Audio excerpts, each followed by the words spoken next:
conocerte más.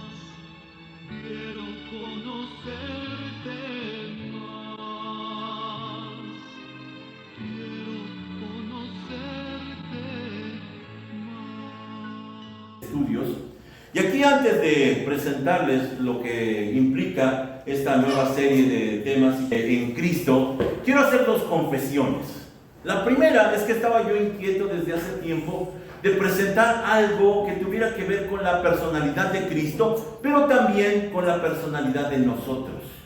Así que, esperando y buscando, estuve rogando al Señor, hasta que en medio de una clase de Génesis que estamos teniendo por Zoom, allí surgió la necesidad y alcancé a darme cuenta que este tema era necesario explicarlo. Así que esta es la primera confesión. La segunda confesión, cuando ya supe que esta era la serie de temas que tenía yo que presentar, me di cuenta que no estaba yo a la altura. Y esto era lo que más temía. Algo que a mí me preocupa es que alguien pregunte como aquel cantante, ya tú sabes, y no saber.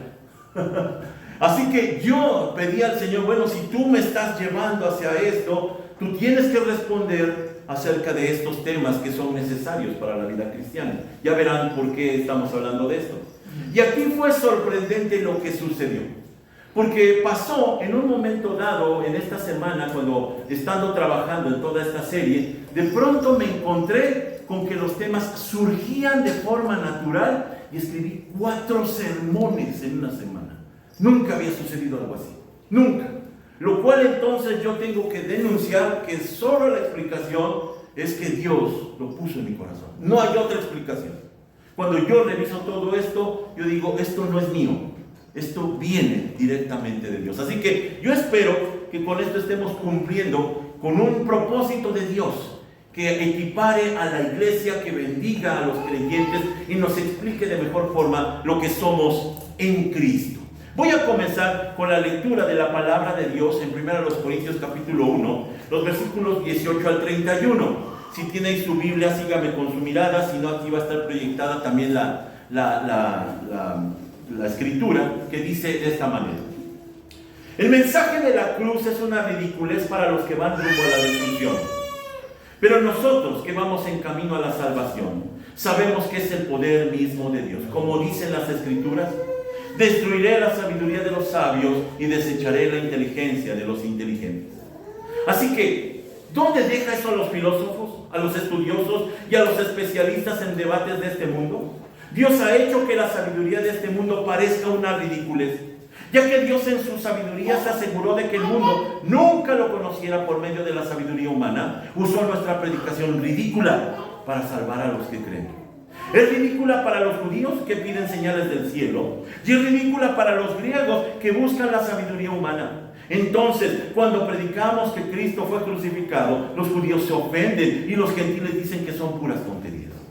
Sin embargo, para los que Dios llamó a la salvación, tanto judíos como gentiles, Cristo es el poder de Dios y la sabiduría de Dios. Ese plan ridículo de Dios es más sabio que el más sabio de los planes humanos. Y la debilidad de Dios es más fuerte que la mayor fuerza humana. Recuerden, amados hermanos, que pocos de ustedes eran sabios a los ojos del mundo, o poderosos o ricos cuando Dios los llamó. En cambio, Dios eligió lo que el mundo considera ridículo para avergonzar a los que se creen sabios. Y escogió cosas que no tienen para poder avergonzar a los poderosos. Dios escogió lo despreciado por el mundo, lo que se considera como nada, y lo usó para convertir en nada lo que el mundo considera importante. Como resultado, nadie puede jamás jactarse en presencia de Dios. Dios los ha unido a ustedes con Cristo Jesús. Dios hizo que Él fuera la sabiduría misma para nuestro beneficio. Cristo nos hizo justos ante Dios, nos hizo puros y santos y nos liberó del pecado. Por lo tanto, como dicen las Escrituras, si alguien quiere jactarse, que se jacte solamente en el Señor. A partir de aquí, abrimos con este tema, este primer tema que se llama Cristo, la sabiduría de Dios. Y déjenme explicar algo. Algunos lo saben, otros no. Yo estudié la licenciatura en diseño gráfico y artes plásticas. Y allí, en medio de todo este estudio, lo que yo tuve que atender fue el asunto de la publicidad. Así que la publicidad a mí me llama mucho la atención, es una de las áreas que siempre me ha llamado la atención. Y pensando en esta frase en Cristo, se me hizo lógico pensar que si no sería un eslogan publicitario de la iglesia. Así que me puse a buscar los eslogans más famosos del mundo. Y allí tenemos, por ejemplo, de Nike, que dice Just do it, simplemente es hazlo. Y creo que todos lo reconocemos. Otro, por ejemplo, McDonald's, me encanta. Lo reconocemos. Ahora, si yo les hiciera unas preguntas antes de poner el siguiente, ¿cuál es el producto que tiene como eslogan? Hay cosas que el dinero no puede comprar, para todo lo demás existe Mastercard. Ahí está. Así que el eslogan es poderoso. Otro más, así de igual forma. ¿Qué eslogan es el de este producto? Porque yo lo valgo. Porque yo lo valgo. L'Oreal. Las mujeres, L'Oreal. Otro más. A lo mejor se va a acordar usted. No eres tú cuando tienes hambre. Snickers, ya dijeron allá atrás. Efectivamente. Otro. Ya tiene implícito el nombre. Tómate un respiro. Tómate un Kit Kat, un chocolate. Ahora, el que sigue, a ver si lo adivinan. ¿Está en ti? ¿No dan? Gatorade. Gatorade, está en ti. Otro que también es muy famoso es donde los sueños se hacen realidad. ¿De dónde es ese eslogan? De Disneyland. Bueno, hay otros que ya vienen, por supuesto, ya más digeridos. Por ejemplo, Red Bull te da alas, hasta lo pensamos. Tenemos hasta la forma como se maneja. O Motorola, Hero Moto, y hasta sabemos de todo ese ruido que hace cuando se presenta esto. Y el último, que es un clásico en México desde hace muchas décadas, a que no puedes comer solo una. ¿De quién es? De Sabritas. Allí está, el poder de un eslogan que descubre o revela un producto.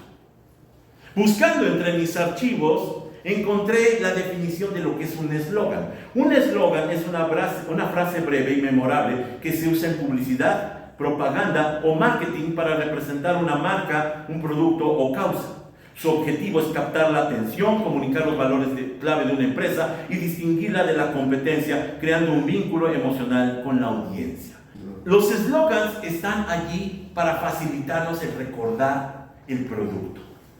Ahora, cuando nosotros vamos a este aparente eslogan en Cristo, ¿sabía usted que al menos en 130 ocasiones en el Nuevo Testamento se usa la frase o el concepto en Cristo? Así que esto nos hace pensar, esto es muy importante para los creyentes. Este es un tema muy importante para todos los que creemos en Cristo. Pero vamos a ver que más que un eslogan, es algo muy especial que nos define como cristianos. De aquí en adelante, en las siguientes sesiones, que también no tengo ni idea cuántas sesiones serán, vamos a estar tratando de responder la siguiente pregunta. ¿Comprendemos verdaderamente el significado de la expresión en Cristo? Yo espero que al final digamos, ahora sí, entiendo lo que significa. Primer punto, para entrar en materia. En Cristo es más que un eslogan.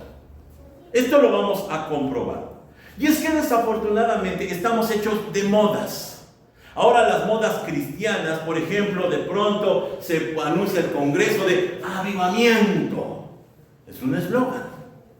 Hace algún tiempo, estaba este eslogan de Cristo no es una religión, es una relación. Oh, qué interesante se oye, pero es un eslogan. Ahora en las iglesias reformadas también se utiliza iglesia de sana doctrina. Ni saben qué es eso, pero es un eslogan. Cristo, sin embargo, es la base del cristianismo. Ahora, antes de que me digan, obviamente, a veces lo obvio es justamente lo que no entendemos. Cristo es la base del cristianismo y es a veces lo primero que se olvida. Hoy la iglesia se sacude con infinidad de temas y de propósitos. Por ejemplo, se tocan temas como el matrimonio, el hogar, las finanzas, la prosperidad, la crisis. Son temas importantes, pero escuchen, ignorar a Cristo es ignorar el evangelio y el cristianismo. Cuando nosotros tratamos de saber la vocación de la iglesia, la vocación es Cristo y solo Cristo. Y esto justamente es a lo que nos llama la atención el apóstol Pablo, cuando en Efesios 3:18 dice lo siguiente: para que puedan entender en compañía de todo el pueblo santo lo ancho, largo, alto y profundo que es el amor de Cristo, pido que ustedes experimenten ese amor, que nunca podremos entender del todo, así estarán completamente llenos de Dios. Así que lo que Pablo dice es que el evangelio es Cristo. Cristo es el evangelio. Cuando nosotros hablamos de evangelio, pensamos que es llevar a las personas a que repitan ciertos pasos, hacer una oración, leer una frase. No, el evangelio es Cristo. Y Cristo es el evangelio. Ahora escuchen esto. Debido a la imposibilidad de expresar con palabras el evangelio, es decir, describir a Cristo, es por eso que los predicadores han cedido a los temas alternativos. Es más fácil predicar del hogar, de la crisis, de las finanzas, que predicar de Cristo. Aquí me incluyo. Es difícil revelar quién es Cristo. Puedo dar datos, pero hablar de quién es Cristo es sumamente difícil. Esto el mismo Jesucristo lo entendió. Y miren, él dijo en Juan 6:63 estas palabras. Dice: las palabras que yo les he hablado son espíritu y son vida. ¿Por qué lo dice? Porque la gente, la audiencia que tiene allí enfrente, no lo entiende. Lo escuchan hablar y dicen: qué precioso se oyó eso, pero ¿y qué quiere decir? Aún más, un poco más adelante, en Juan 8:43, él vuelve a decir: ¿por qué no pueden entender lo que les digo? Es porque ni siquiera toleran oírme. No lo entienden, y esto nos explica algo muy importante. El lenguaje de Jesús no era de este mundo. Es cierto que hablaba con nuestras palabras humanas. Es cierto que hablaba según nuestro intelecto humano, pero los conceptos que él trae eran de lo celestial, eran de lo eterno. No pertenecían a este mundo y por eso nadie lo entendía. Él hablaba de ciertas formas y entonces la primera lección que tenemos que entender es que el evangelio, escuche, no es información, es formación. ¿Sí se da cuenta de la diferencia? Información son datos, pero formación es lo que a nosotros nos transforma. Así que Cristo no solamente es conocer algunas cosas, no se trata, escuchen, de conocer la Biblia, sino de conocer a Cristo. Y no estamos desvalorizando que no tome usted su tiempo de leer la Escritura. Pero si no estamos con la conciencia de que al momento de abrir ese santo libro, en realidad estamos buscando no información, sino a Cristo, falla. Muchos conocen de Biblia, pero no conocen a Cristo. Cristo es la palabra de Dios. Es la palabra encarnada de Dios. El Verbo se hizo hombre. Todo lo que se escribió en el Antiguo Testamento, todo lo que se escribió posteriormente en el Nuevo Testamento, revela a Cristo. Cristo es el evangelio vivo y encarnado de Dios. Así que la Biblia es la declaración de la personalidad de Cristo. Cuando vemos los mandamientos, cuando vemos las ceremonias, está describiendo a alguien, no algo, a alguien, a Cristo. Hay una escena después de la resurrección, en donde algunos discípulos van muy tristes caminando hacia Emaús. Y en Lucas capítulo 24-27 nos habla de que Cristo los intercepta y comienza a platicar con ellos. Y dice entonces el escritor: entonces Jesús los vio por los escritos de Moisés y de todos los profetas, explicándoles lo que las escrituras decían acerca de él mismo. Toda la escritura hablaba de Cristo, porque Cristo es el cumplimiento y encarnación de la escritura. No va hacia otro punto. Cristo es la encarnación de todo lo que estaba dispuesto en la antigüedad y después en el Nuevo Testamento. El apóstol Pablo lo dice de esta forma, Colosenses 1:27. A ellos Dios le dio a conocer la riqueza y la gloria de su plan, que por cierto beneficia a los gentiles. Y este es el misterio. Cristo está entre ustedes y es su esperanza de gloria. Vamos a analizar después este pasaje en posteriores temas. Vamos a ver el misterio. Ojo, cuando habla de misterio, quiere decir que no todos lo pueden entender. No todos lo pueden observar. Solamente a los que se les permite abrir los ojos espirituales. Así que cuando nosotros estamos llegando a estos conceptos, donde no es información lo que tiene la Biblia. Cristo, no, el Evangelio no es información. Quiere decir que entonces eso que tenemos escrito no es para que usted y yo lo comprendamos. Ojo con lo que estamos diciendo. No está en nuestra capacidad comprenderlo. Solamente hay dos opciones: creerlo o no creerlo. Si usted se siente en desventaja de pronto al escuchar a este servidor diciendo esto es muy difícil de entender, adivine, estamos en el mismo equipo. No es para comprender, porque solamente Cristo puede hacerse revelar en nosotros. Cristo entonces nos hace ver que necesitamos su revelación, necesitamos la revelación de Cristo. Ojo, no solo información. Aquí está el error. Las iglesias, los pastores, los maestros nos llenan de información, pero nosotros queremos ver a Cristo. Necesitamos mirar a Cristo. Y es que, aunque son bien intencionados los predicadores modernos, debemos comprender que solo Cristo se puede autorrevelar. Ojo, yo no les puedo decir quién es Cristo. No me alcanzan las palabras. Usted lo tiene que experimentar. Usted, y solo usted, puede recibir la revelación directa de Cristo. Así que por más que brinque, por más que grite, yo no les puedo decir quién es Cristo. Porque Cristo se tiene que autorrevelar a cada uno de los creyentes. Porque volvemos a insistir, no es información, no es una moda y un eslogan, no es el tipo de iglesia, no es denominación, es revelación. Ahora vamos un poco al recuento de lo que pasaba en el ministerio del Señor Jesús. Usted recordará que durante su ministerio sus discípulos nunca se transformaron, ¿se acuerdan? Aquí tenemos a uno que lo negó. ¿Quién es? Pedro. Tenemos a uno que no creía. ¿Quién es? Tomás. Tenemos a uno que lo traicionó. Y todos los demás, cuando fue la aprehensión de Jesús, huyeron. ¿Qué pasó? No entendieron.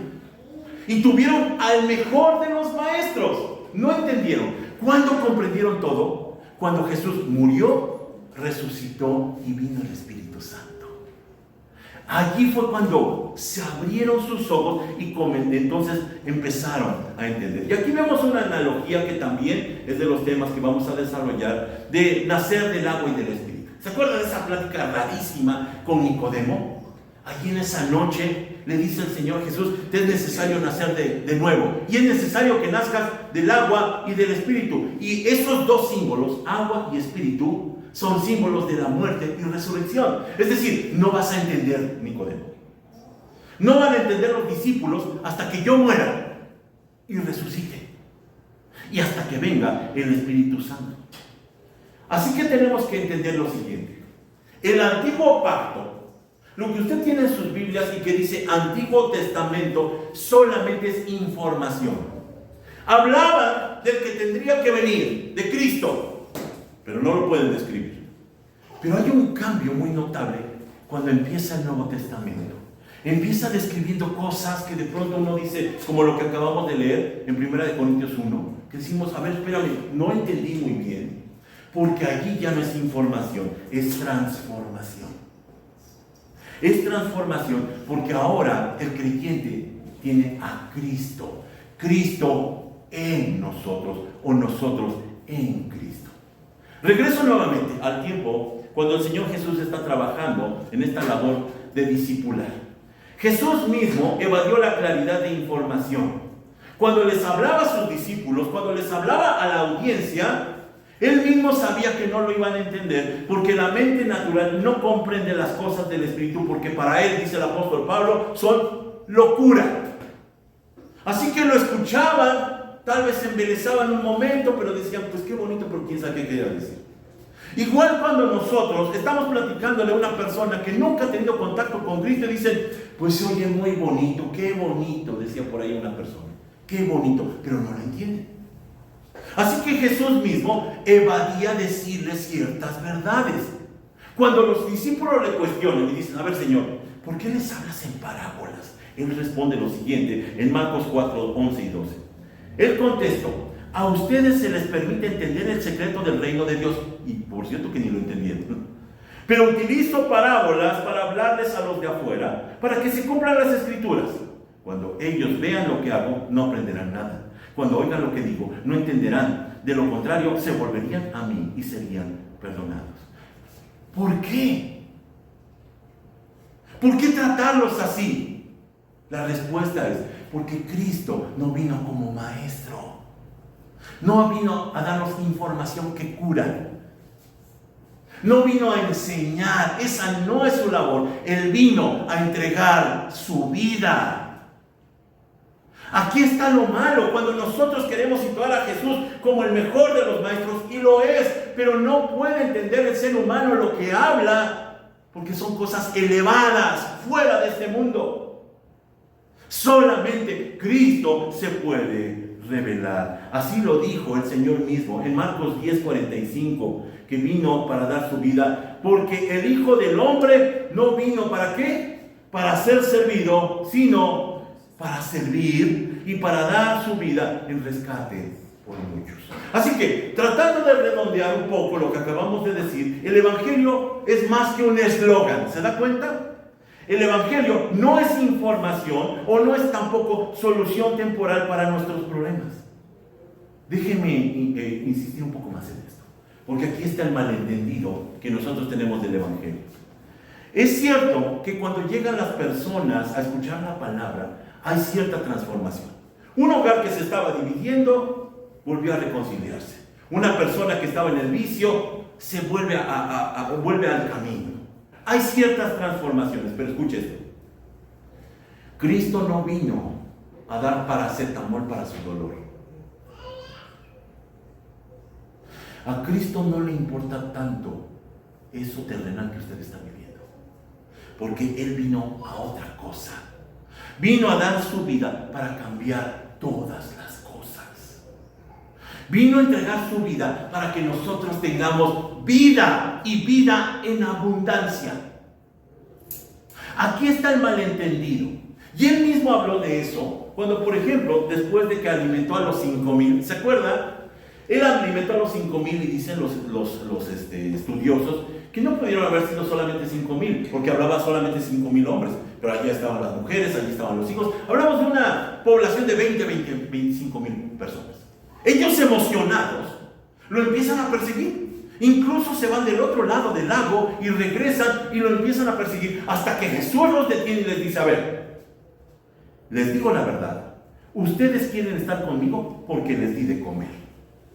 No porque hayan entendido las señales milagrosas. No se preocupen tanto por las cosas que se echan a perder, tal como la comida. Pongan su energía en buscar la vida eterna que puede darles el Hijo del Hombre. Miren cómo se equivoca la gente. La gente va con su necesidad, va destruida su vida con tal de que Dios lo restaure, lo levante, lo sane. Pero Dios los detiene y dice, a ver, yo no vine para eso. Porque les dijo a los que habían comido, más tarde van a tener otra vez hambre y que les voy a volver a dar de comer. A los que sanó, se van a volver a enfermar. A Lázaro que resucitó, adivinen, se va a volver a morir. Así que no vino a arreglar los asuntos terrenales. Él vino para entregar una vida que está sobre lo terreno. Vino para entregar más que simplemente paracetamol para que nosotros se nos quite el dolor. Estamos entonces malentendiendo. Vino a transformar todas las cosas. Hay un hombre que yo recomiendo mucho que escuchen. Es un poco difícil a veces de entender, Sebastián Viento. Y este hombre me impactó con esta frase, que no es la segunda vez que lo comparto. y que es un terrible golpe a las iglesias con sus actividades. Él dijo, la iglesia no está para llevar ropa, comida y medicamentos. Eso es importante, pero lo puede hacer el gobierno. La iglesia está para conducir a esa gente a la vida, para conducirlos a Cristo y enseñarles a caminar con Él. Mire, puede ser muy noble que ahora en los damnificados nosotros estemos tratando de enviar alguna ayuda, pero eso lo puede hacer cualquiera. Lo que no puede hacer cualquiera y no puede hacer el gobierno es revelar a Cristo. ¿Y sabe qué estamos haciendo? El peor de los pecados, porque el que sabe hacer lo bueno y no lo hace le es pecado. Hemos dejado de revelar a Cristo para ir a hacer lo que todos los demás hacen. La iglesia está llena de ayudas para la gente y tenemos actividades para jóvenes y tenemos actividades para varones y para mujeres. Tenemos escuela bíblica de vacaciones para los niños, montón de actividades, pero no revelamos a Cristo. Dejamos de hacer lo que teníamos que hacer para hacer lo que cualquiera puede hacer.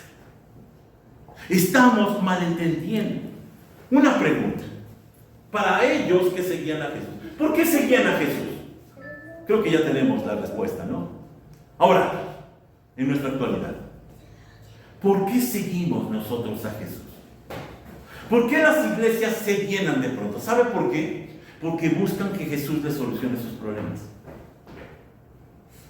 Tengo problemas en el hogar, con el matrimonio, tengo problemas en el trabajo. Yo quiero que Dios me ayude a solucionar mis problemas. Ahí va otro eslogan, a lo mejor usted lo ha escuchado.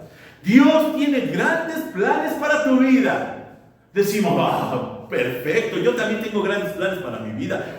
¿Ayuda? Por supuesto que la quiero. Pero todos se equivocan al buscar a Jesús. Los discípulos, la audiencia de Jesús, todos se equivocaron de lo que podían esperar de Jesús. Incluso en el momento final, cuando Jesús está siendo levantado, a punto de ser levantado, para regresar a la gloria, los discípulos todavía se avientan la última punta, como decimos aquí en México. Ellos le preguntan, bien carnalmente, ¿restaurarás el reino a Israel en este tiempo? Yo veo casi a Jesús diciendo, estos, hablando de cosas terrenas, hablando de cosas carnales. Su mente carnal tenía que ser transformada por el Espíritu. Por eso debía llegar Pentecostés. El Señor había dicho, les conviene que yo me vaya, para que venga el Espíritu. Y el Espíritu les revelará y les hará entender. Cabezas duras. El Señor les hace una promesa cuando preguntan ellos, ¿restaurarás el reino de Israel? Y les dice, no les conviene, no les pertenece a ustedes el saber esas cosas, pero recibirán poder cuando venga el Espíritu Santo. Allí lo van a entender.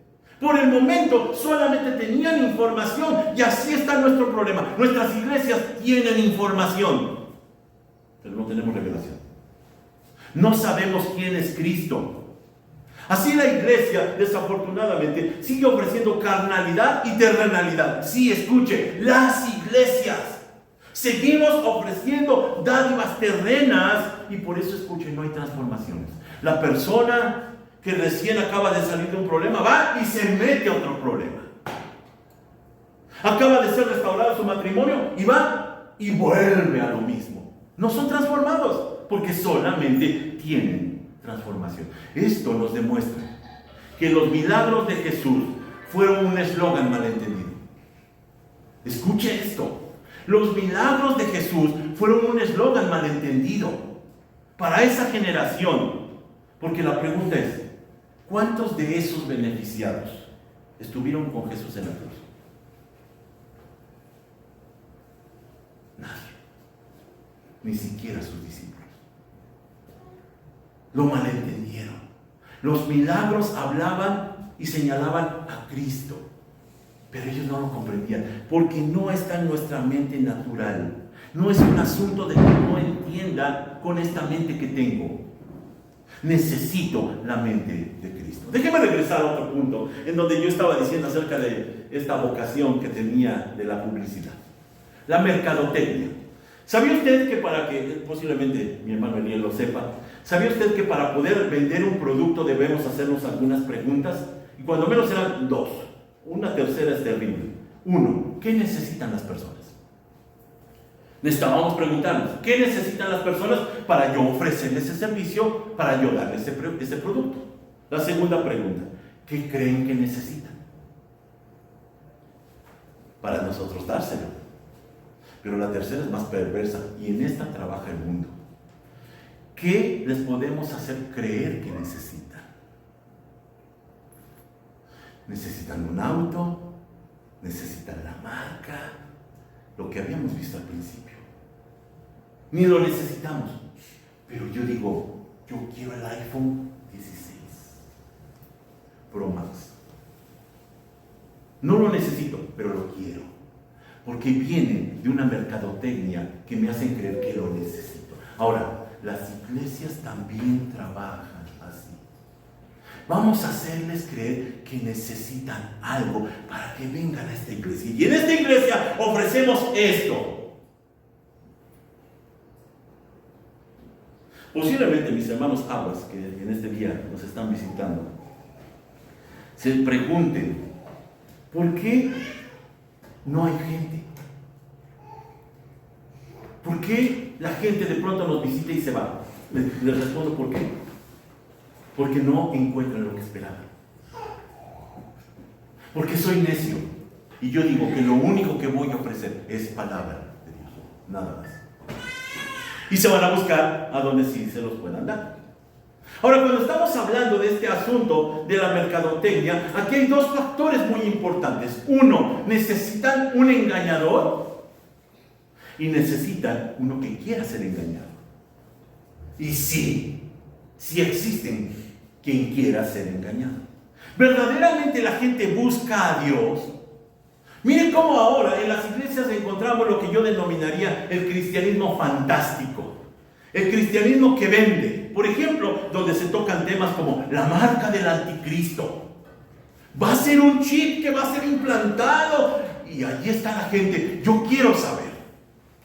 Ahora los pastores están peleando, están tratando de saber acerca de la Agenda 2030, en donde México también está participando por medio del gobierno comunista. Ahora quieren saber de Israel y las profecías. ¿Qué dice el apóstol Pablo? Dice en 1 Timoteo, capítulo 3, versículo 16. Sin duda, el gran misterio de nuestra fe es el siguiente, y lo enmarca. Cristo fue revelado en un cuerpo humano y vindicado por el Espíritu, fue visto por ángeles y anunciado a las naciones, fue creído en todo el mundo y llevado al cielo en gloria. Ahora bien, el Espíritu Santo nos dice claramente que en los últimos tiempos se apartarán de la fe verdadera, seguirán espíritus engañosos y enseñanzas que provienen de demonios. Después le recomienda a Timoteo: explica esto a los hermanos y estarás cumpliendo con tu deber como buen servidor de Cristo Jesús. ¿Qué es lo que tiene que explicar? Que Cristo fue revelado. Así estarás demostrando que te nutres de la fe y de las buenas enseñanzas que fielmente has seguido. Última recomendación: no pierdas el tiempo discutiendo mitos y leyendas mundanas. ¿Y qué hace la iglesia? Está discutiendo eso justamente. En lugar de revelar a Cristo, yo solamente tengo que reconocer cómo venden esas ideas mercadotécnicas. Tal vez, y dice mi esposa, tal vez deberías de predicarles eso para que se llene y la gente pueda venir. Estaría bien. Muchos solamente están buscando solucionar sus problemas. Pero Cristo quiere transformar al productor de problemas, que somos nosotros. No quiere darnos solamente información, quiere transformar nuestras vidas. Déjeme llegar a este segundo punto y ya estamos terminando. En Cristo es más que conocimiento, ya lo vimos, pero es sabiduría. Ahora déjeme ir a otro pasaje, a 1 Corintios capítulo 2. 1 Corintios capítulo 2, versículos 12 al 14. Y dice: y nosotros hemos recibido el Espíritu de Dios, no el Espíritu del mundo, de manera que podemos conocer las cosas maravillosas que Dios nos ha regalado. Les decimos estas cosas sin emplear palabras que provienen de la sabiduría humana. En cambio, hablamos con palabras que el Espíritu nos da, usando las palabras del Espíritu para explicar las verdades espirituales. Pero los que no son espirituales no pueden recibir esas verdades de parte del Espíritu de Dios. Todo les suena ridículo y no pueden entenderlo, porque solo los que son espirituales pueden entender lo que el Espíritu quiere decir. ¿Alguna vez usted se había preguntado a qué se refiere ese pasaje? Bueno, quiere decir que solamente el Espíritu nos puede conducir a la verdadera sabiduría que es Cristo. No es un curso, no es un seminario, no es información, es Cristo. Lo que necesitamos es a Cristo. Dice el apóstol Pablo nuevamente en 1 Corintios, capítulo 2, versículo 7. Más bien, exponemos la sabiduría de Dios que estaba oculta, pero que Dios había destinado para nuestra gloria desde antes de la creación del mundo. Dice que esa sabiduría estaba oculta. Ya estaba allí, pero nadie la puede ver. Y es que escuche, el Evangelio no es solo conocer de Cristo, sino acceder a la sabiduría de la eternidad. A Cristo mismo es entrar en Él. No llenarnos de datos, sino entrar directamente en Él, porque estamos en Cristo. Esto se vuelve más complicado. ¿Cómo lo podremos lograr explicar? La sabiduría, hermanos míos, no es conocimiento. La sabiduría es Cristo mismo. Y si usted está en Cristo, tiene la sabiduría de Dios. Esta sabiduría, sin embargo, no se encuentra al acceso de la mente natural. Mire lo que dice 1 Corintios 1:21. Ya estamos por terminar. Dice, en su sabiduría, Dios dispuso que el mundo jamás lo encontraría por medio de la inteligencia humana y determinó salvar precisamente a los que creen por medio de la locura de la predicación. No está al alcance del ser humano. Yo no se los puedo explicar. Entonces, ¿qué hacemos acá? Dice el apóstol Pablo nuevamente en 1 Corintios 1:24. Cristo es el poder de Dios. ¿Y qué? La sabiduría de Dios. ¿Quieres ser sabio? Necesita estar en Cristo. Otro pasaje más, el versículo 30 dice, por Dios es quien ustedes están unidos a Cristo Jesús, que dice, a quien Dios ha hecho nuestra sabiduría, nuestra justificación, nuestra santificación y nuestra redención. Hermanos míos, no se trata de conocer de Cristo, sino conocer a Cristo. Estamos empleando mal el tiempo. Estamos malentendiendo todo. Por eso no tenemos una transformación. Sí hay algunos aspectos de la vida que son mejores, pero realmente tengo las mismas luchas de siempre. ¿Se da cuenta? Porque no se trata solamente de conocerlo, que ya vimos que no podemos. Él necesita revelarse. Déjeme terminar con un cono. Porque aquí el problema es que nosotros estamos tratando de investigar, y esta va a ser la lucha en estos siguientes domingos. ¿Cómo conocer a Cristo? Pero según Cristo, no se trata de cómo conocerlo nosotros a Él, sino de que Él nos conozca a nosotros. Dice en Mateo capítulo 7, el día del juicio, muchos me dirán, Señor, nosotros predicamos en tu nombre, y en tu nombre echamos fuera demonios, y realizamos muchísimos milagros. Pero yo les responderé, a ustedes nunca los conocí. Apártense de mí, porque sus obras son malignas. Así que no se trata de que yo conozca, sino que Él me conozca a mí. ¿Cómo puede conocerme a mí? Solamente hay un solo ser que Dios conoce y honra y ama. Y ese se llama Jesucristo. Y si yo estoy en Cristo, a mí me conoce.